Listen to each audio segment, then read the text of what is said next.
Vous ne pouvez jamais faire ce que Dieu vous dit de faire sans que Dieu ne le fasse au travers de vous. Il est le berger, vous êtes la brebis. On ne peut pas en tant que berger donner une consigne à une brebis d'aller à tel endroit et qu'elle y arrive. Mais on peut l'y conduire. Elle peut accepter de marcher, elle peut ne pas se rebeller. Si Dieu dit qu'il est le berger, nous sommes la brebis, ça veut dire que nous ne sommes pas plus malins et plus capables en rapport à Dieu que la brebis en rapport avec le berger. Dieu n'attend pas de nous de faire des exploits, d'être capables. Il attend de nous d'être disponibles, de nous abandonner, d'être obéissants, de vouloir qu'il nous aide et de nous laisser faire. Dieu a davantage besoin qu'on se laisse faire par lui que de nous voir faire des exploits. Il faut savoir qu'on a besoin de lui, qu'il nous aime. Il faut s'abandonner à lui. Il faut par sa grâce vouloir faire ce qu'il dit de faire. Et il faut lui demander de nous aider à le faire, de le faire en nous. L'enfant doit aller à l'école.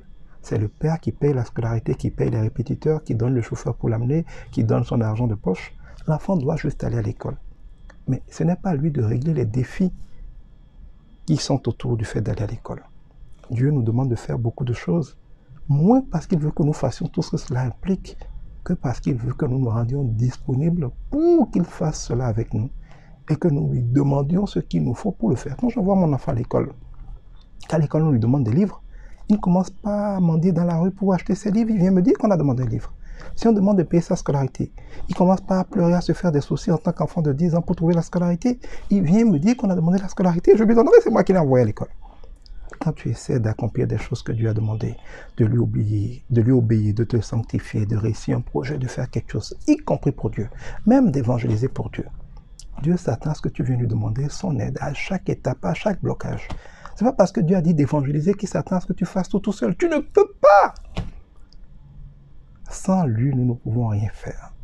Et même si c'est lui qui a demandé de le faire, il s'attend à ce que tu viennes le voir pour lui demander à chaque étape de t'aider à le faire.